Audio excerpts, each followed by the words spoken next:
Hey friends, it's Chelsea.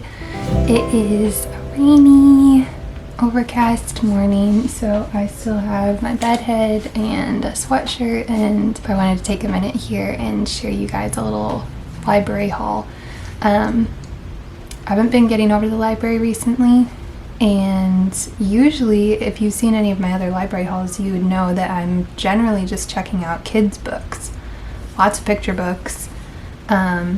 And then I've started to occasionally check out some books for myself to read as well.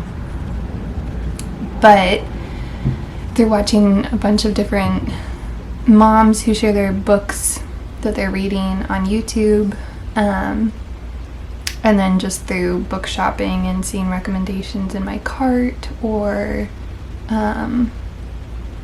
when I was looking for picture books too, and also just putting together unit studies for the kids, I've seen a couple of books that I was interested in checking out for myself as well. And so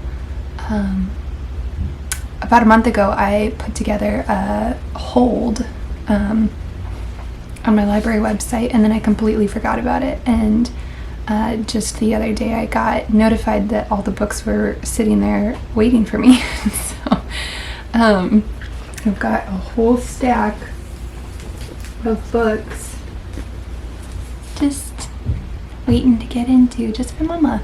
So I don't remember who I saw was reading this one, but this is the first book in a series. Looks like it's just a sweet story about family. It's juvenile fiction, so I'm gonna give this one a shot and see if I like it, if I want to continue the series. And then this one is one that I actually thought was a picture book when I was looking through my library's online catalog when I was doing a unit study for the kids on Japan. So this is about a Japanese family in America during World War II. Pretty sure about that. And then I saw somebody else, maybe Gloria, read this and recommended it, and so I thought, okay, well, now I really want to check it out. And then this is one that I popped up for me on Book Outlet when I was shopping for some other books, probably because I've bought the Little House series on there.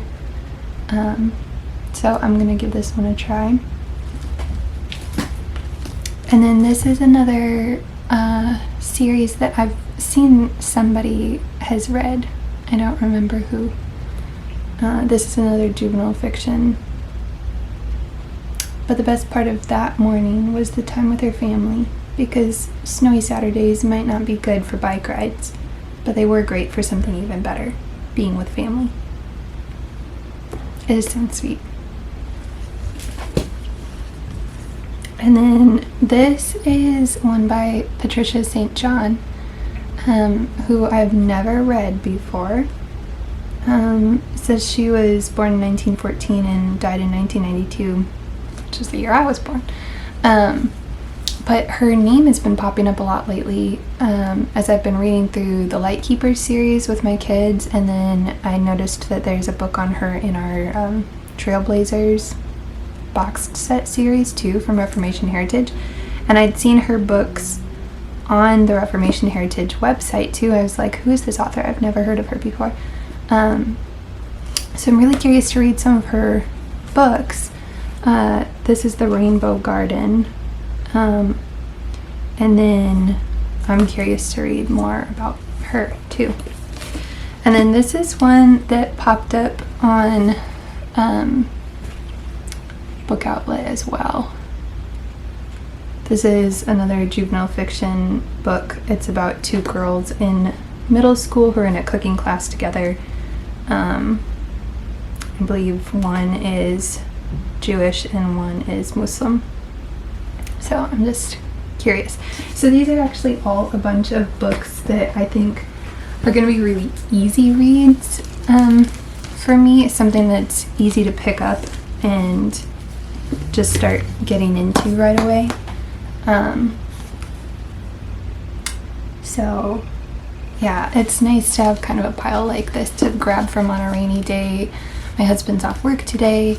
The kids are going to be kind of cooped up inside today, but hopefully more restful just because of like the mood and everything. So having something that's easier to get into that I can like really grab and pick up and put down as need be with the kids and everything, that's just helpful to have on hand, because I'm actually working my way through Eric Metaxas's Bonhoeffer right now. I'm really enjoying it, but it's definitely one that I need like quiet and focus for. So these other books I think will be nicer to just be able to like pick up and get into a little bit as time allows in between, moments of the day. So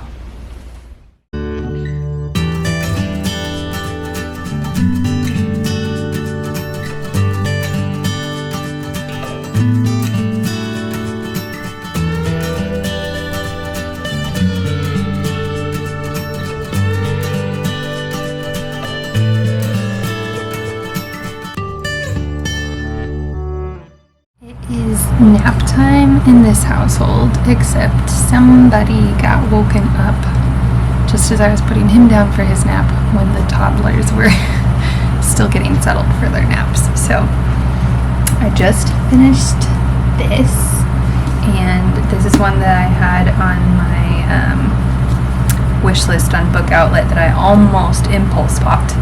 But I'm glad I just checked it out from the library. I enjoyed reading it, but it's definitely not one that I think I'll reread. So I'm glad I did buy it. So now I'm gonna go work on another new one. I might do The Rainbow Garden by Patricia St John because it's short, and I might just fly through that while the kids are napping. Either that, or I'm gonna try for something a little more hard-hitting. Place to belong. So we'll see.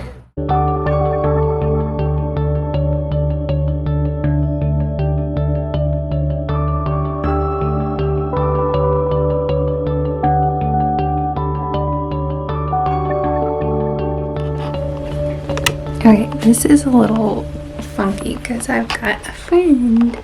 But if you haven't gathered, my reading time is when the children are napping, and so I am picking out another book. I just read Rainbow Garden by Patricia St John yesterday during nap time, and then I finished it up after the kids went to bed, and it was so good. So now I want to read all her books and probably buy them all because I think those are ones that we would read with the kids and not just one time through, like over and over. So highly recommend those. And now I'm going to pick out, I think I'm leaning towards the Vanderbeekers of 141st Street. We'll see.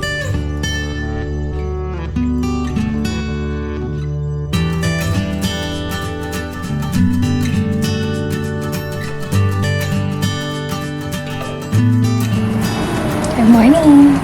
It is another overcast day, and so I am definitely going to be getting some good reading in today because it's going to be just a little more restful and peaceful in our house. So I am almost done with this. I'm going to finish this up while I put Noble down for a morning nap, and it's been really cute. I'll probably pick up the other, at least the next one in the series, and see if I like that one and just keep going from there.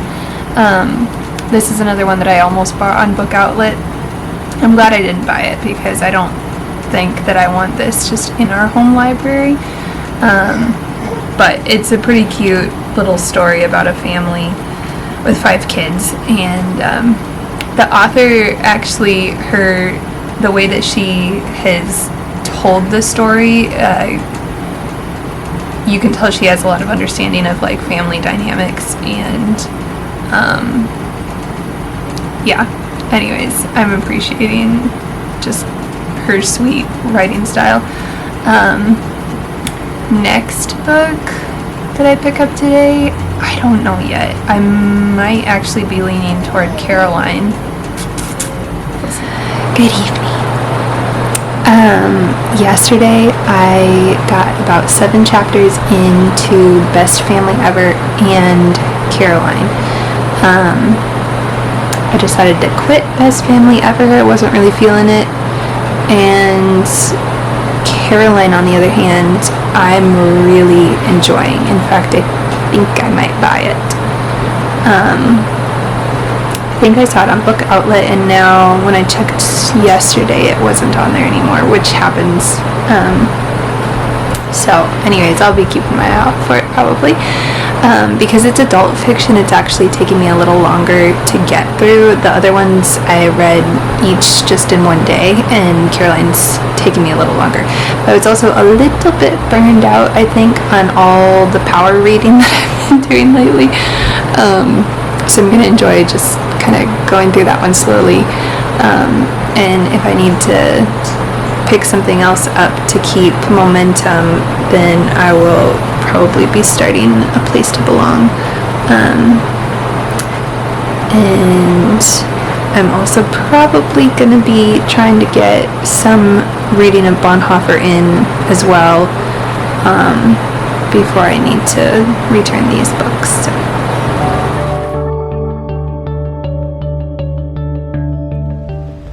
Hey friends, so it took me a while, and not just because it was adult fiction, but because I was really taking some big breaks from reading, and plugging my way through Bonhoeffer too, because I was enjoying that. But I just finished Caroline last night, and I am a little bit torn on the book. Having grown up with the Little House books and then recently rereading them as an adult too, I think she did a really phenomenal job of representing Ma Ingalls as just Caroline and kind of her thoughts. It's set in the time period of their move from Wisconsin to Kansas and then back from there. And the author did a really fantastic job of researching too, and so she knew that Ma would have actually been pregnant with Carrie on that journey and given birth while they were in Kansas, etc. So there were some really beautiful, very accurate descriptions of pregnancy and childbirth that I really appreciated. And then my one downside was that I think that the author felt like she needed to make it a little more spicy, and instead of just subtly and purely hinting at Charles and Caroline's intimate life as a husband and wife, she felt the need to paint out some pictures.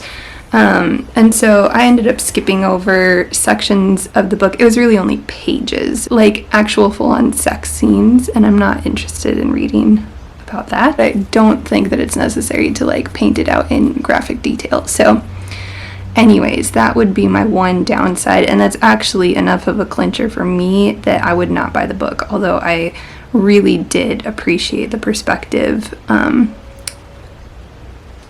coming from Caroline's side of the story, especially because from Laura's point of view, she was such a composed woman.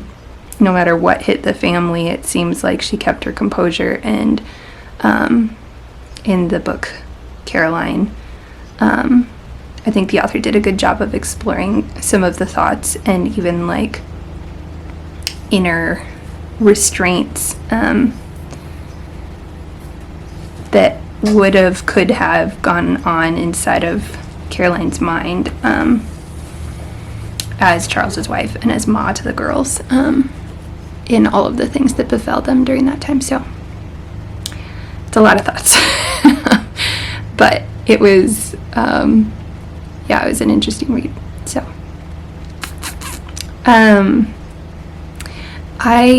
today is the deadline for me to return all the books that I had checked out, so it's been 3 weeks.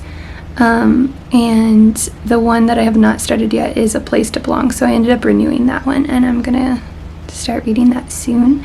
I have until another 2 or 3 weeks to read that one. So, hey friends, so I started this, and I don't remember how many chapters I got in, but I am not feeling it right now. I actually peeked ahead to see kind of how the story goes along, to see if maybe I would be motivated to get into it further that way, and I just wasn't in the mood at the time. And I am definitely more of a mood reader than like a you have to read this book on this time frame or whatever reader. So yeah, maybe I'll check this one out again some other time, but I actually kind of doubt it. I've read other books in the similar time frame as this and similar kind of storyline, or yeah, so I just wasn't really feeling it. But I did, on a different note, end up finishing Bonhoeffer, so that was awesome. And now I am going through a little bit more of my TBR shelf, so that's fun. And I also ended up snagging a copy of The Faithful Spy, which is like a graphic novel of Bonhoeffer's story, from Book Outlet for like $5 too. So I'm currently reading that. I feel like getting into that one like visually right off the heels of the 500-page biography is going to help keep some things like fresh in my mind. I'm like mulling over a lot of it, and I actually feel like as great of a job as Eric did on writing the Bonhoeffer biography, could have gone even more in depth. Like I have so many questions. So anyways, that is the tangent on Bonhoeffer that you didn't sign up for when you clicked on this video. But yeah, I am gonna go back to sharing what I'm reading each month in just the video style that I was doing before. Maybe we'll do another one of these library hauls again someday.